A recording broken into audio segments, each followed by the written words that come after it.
Hi guys, and welcome to another episode of Kabir Considers. In this video, I'm going to react to drunk drivers reacting to getting life sentences. Now, for me personally, I think that drunk driving is one of the worst things you can do. Like, if you plan on getting drunk, you want to have a good time, whatever it is, just make the appropriate, solutions for you to get home.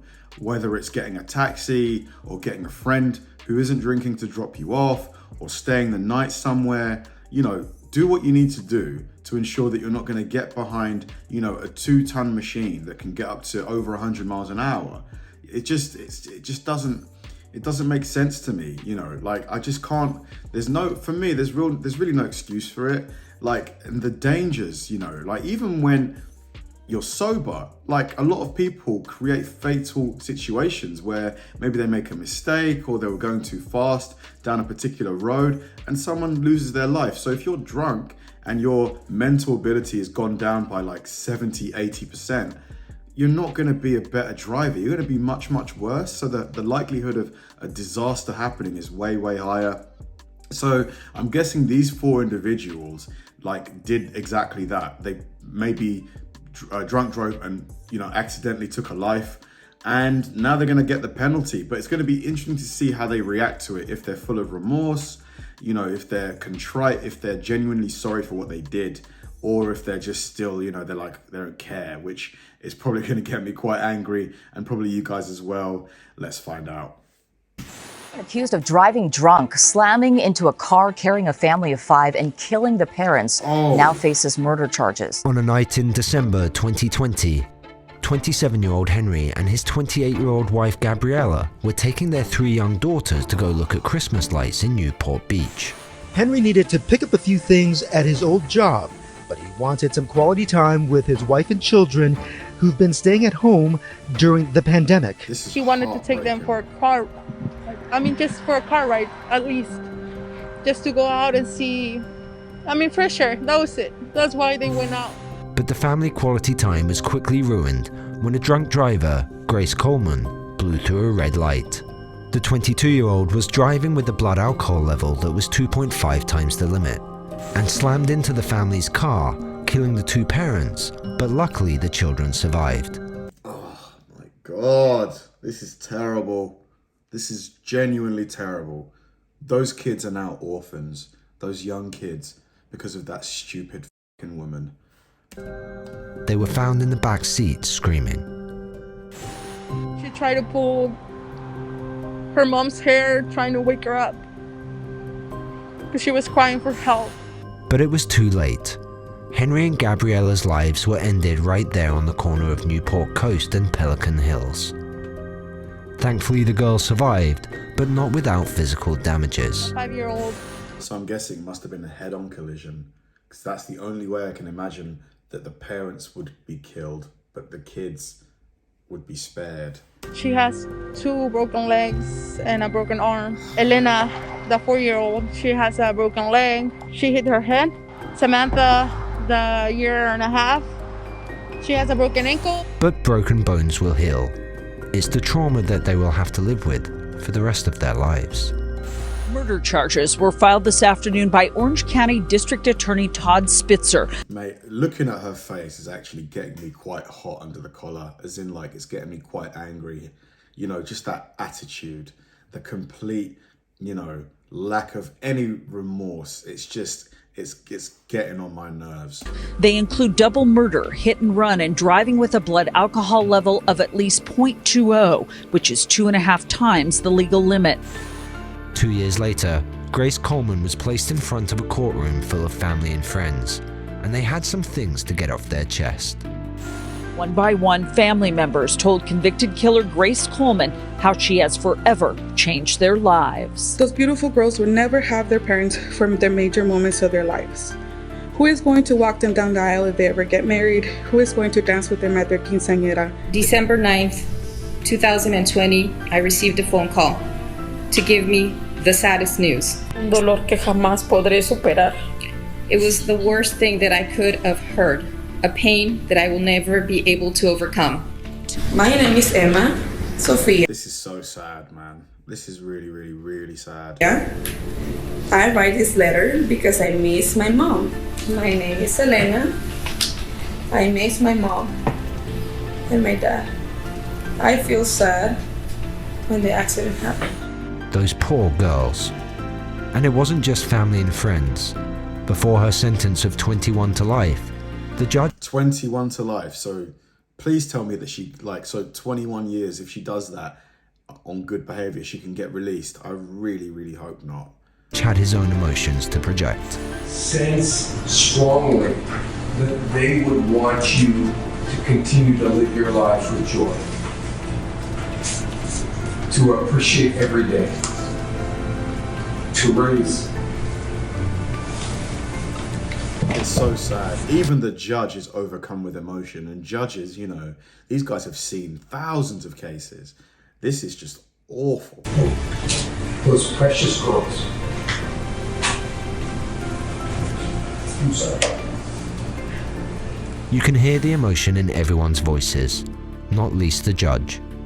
It's horrifying how quickly 3 children can become orphans. Oh, awful. This is a glimpse into the damage caused by our next suspect's poor choices. Jeez, man, the whole back of the car just... Ugh. But choices aside, there are many faults that led up to this moment. That thing was rolling, multiple bars, wasn't multiple priors, multiple decisions made by many parties that led to this life-taking moment. Who's to take the blame? In September of 2018, Denver witnessed yet another drinking and driving crash that took yet another young life. But if certain choices had been made prior to the morning of the 30th, I think we will all agree that then 25-year-old Angela Wimmer would have been alive to live out her life's dreams.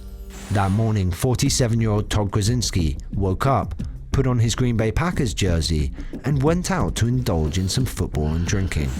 By 12:39 p.m., Todd had left the 3rd bar and had drank a total of 16 drinks.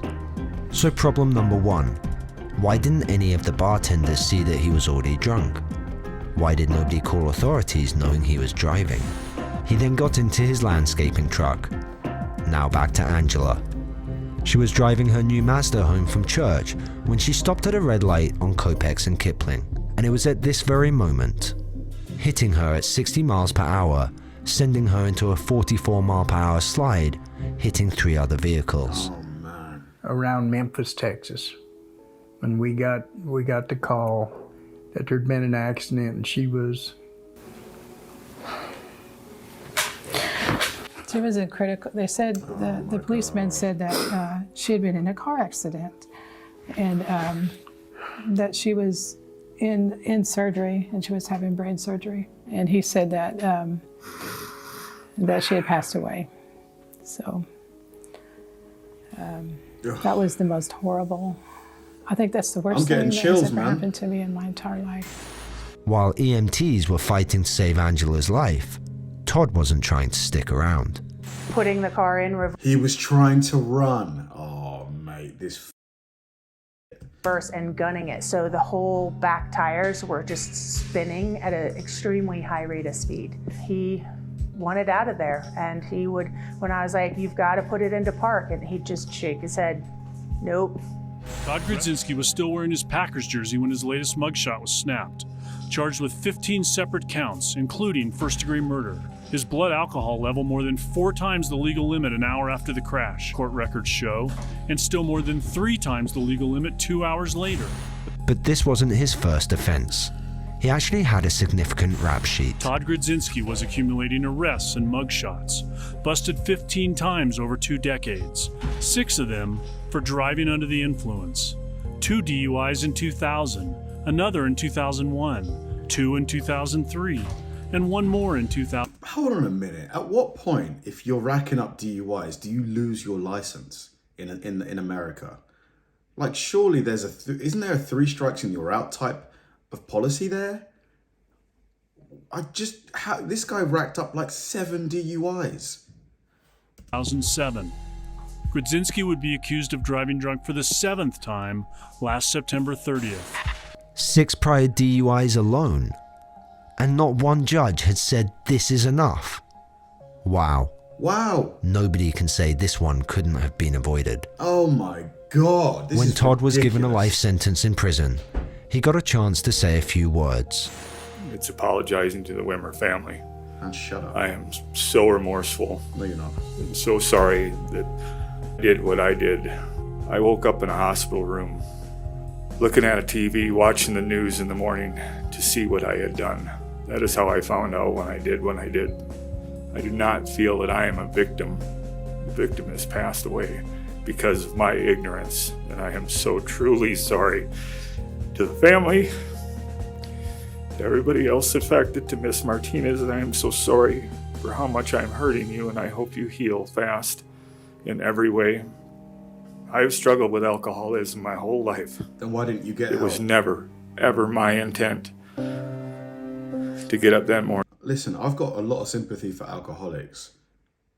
Just, if you know you have a problem, don't drive. Like, I mean, because his apology, it did seem genuine, I guess, it did. But if you know you've got a problem with alcohol and you can't go a day without drinking, don't drive, man. Get a taxi to wherever you want to go. Morning and hurt anyone. Whether I live 30, 40, 50 years behind walls, I won't let this moment fade like I did my other DUIs. I will let this sting, and I will turn it into everything I can do. What a horrible situation. To honor Angela Wimmer in some sort of way. At least he knew where he was at fault, and he will pay for it with the rest of his life. Jeez. But who do you think could have helped avoid the death of another young human? Terrible. Terrible. Keaton Tillett, Anthony Victor, Darian Douglas, Alexis Cheney, and Anthony Martin all died when 21-year-old drunk driver Tanner Dashner decided to turn his SUV into an uncontrollable wrecking ball. November of 2018, just after Thanksgiving, Tanner was doing some heavy drinking at the On the Edge Tavern. In two civil lawsuits, attorney John Phillips claims On the Edge Bar and Grill and its staff overserved Tanner Dashner, didn't stop him from getting into his car while knowing he was intoxicated, and did not stop him from taking alcohol with him out of the bar. What? They let him take it away into his car? Yeah, that is just gross negligence from every single member of staff that served that man. Phillips says Dashner, while at the bar, posted this picture to Snapchat with the caption, "Sloshed."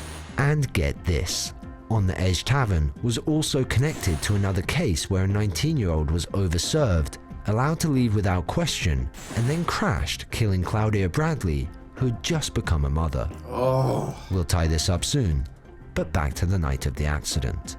So Tanner was speeding down South 25th Street, 3 times the alcohol limit, 3 times the speed limit, when he then rocketed into the back of the victim's Dodge, which launched them into a BMW.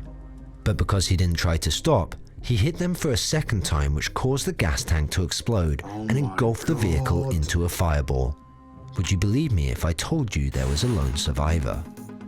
A 6th person who could help tell the story. Fire in the backseat. That's when I was screaming for let name, and she wouldn't answer me. So that's when I was like, can somebody please answer me? Nobody would answer me. So I screamed for help. 3 years later, a verdict was handed down from Judge Macomson. 72.5 years. Should have been straight up life, no parole. Tanner was given an opportunity to speak to the families, face to face. To the family of Anthony Victor, I'm sorry that you'll never be able to see your son again. I'm sorry that you'll never get to see him smile or hear him laugh ever again.